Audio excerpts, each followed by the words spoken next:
क्या आपने कभी सोचा है कि मोबाइल चार्जर, एम्पलीफायर और कई इलेक्ट्रॉनिक उपकरणों के अंदर एसी बिजली को डीसी बिजली में कैसे बदला जाता है? अगर यह प्रक्रिया न हो तो अधिकांश इलेक्ट्रॉनिक उपकरण काम नहीं कर पाएंगे। आज की इस वीडियो में हम ट्रांसफार्मर ब्रिज रेक्टिफायर सर्किट को आसान भाषा में समझेंगे और जानेंगे कि यह सर्किट एसी वोल्टेज को डीसी में कैसे बदलता है। वीडियो को अंत तक जरूर देखें क्योंकि आज आप इलेक्ट्रॉनिक की एक सबसे महत्वपूर्ण तकनीकों में से एक को समझने वाले हैं। नमस्कार दोस्तों, आयुष 3D वायरिंग में आपका स्वागत है। आज हम ट्रांसफार्मर ब्रिज रेक्टिफायर सर्किट के बारे में विस्तार से जानेंगे। यह सर्किट लगभग हर पावर सप्लाई, चार्जर और कई इलेक्ट्रॉनिक उपकरण में उपयोग किया जाता है।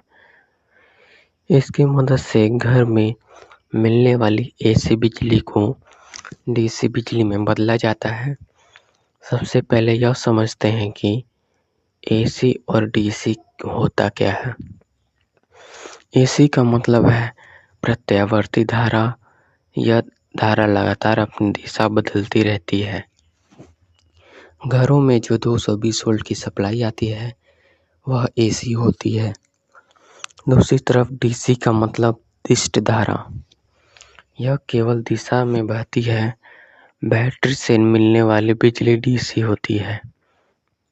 अधिकांश इलेक्ट्रॉनिक सर्किट और उपकरण डीसी पर ही काम करते हैं। अब बात करते हैं ट्रांसफार्मर की। ट्रांसफार्मर इस सर्किट का पहला महत्वपूर्ण भाग है।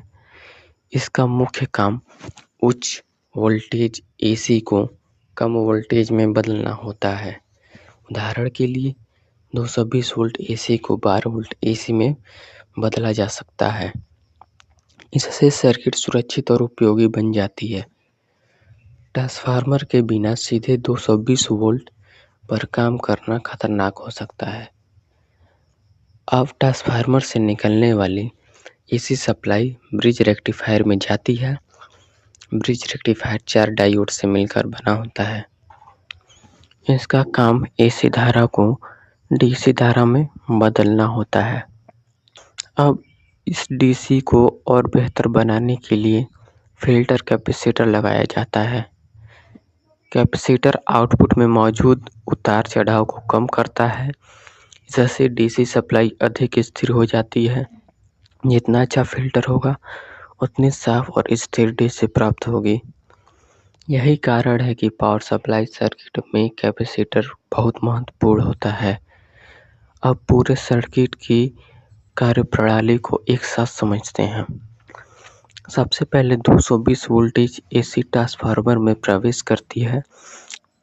ट्रांसफार्मर इस वोल्टेज को कम करता है।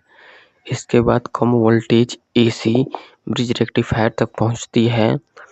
ब्रिज रेक्टिफायर इसे डीसी में बदल देता है। इसके बाद फिल्टर कैपेसिटर डीसी को और अधिक स्थिर बनाता है। अंत में हमें उपयोग डीसी वोल्टेज प्राप्त होती है, जिसे इलेक्ट्रॉनिक उपकरणों में इस्तेमाल किया जा सकता है। इस सर्किट का उपयोग बहुत सारी जगहों पर किया जाता है। Mobile charger, LED power supply, audio amplifier, battery charger इत्यादि लगभग हर इलेक्ट्रॉनिक उपकरण के अंदर किसी न किसी रूप से यह तकनीक उपयोग की जाती है।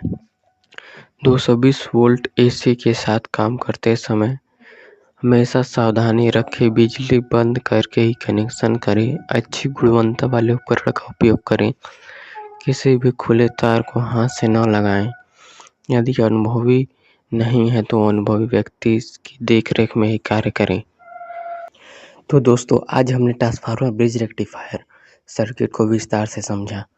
हमने जाना कि ट्रांसफार्मर क्या करता है, ब्रिज रेक्टिफायर कैसे काम करता है और वो फिल्टर कैपेसिटर का क्या महत्व है।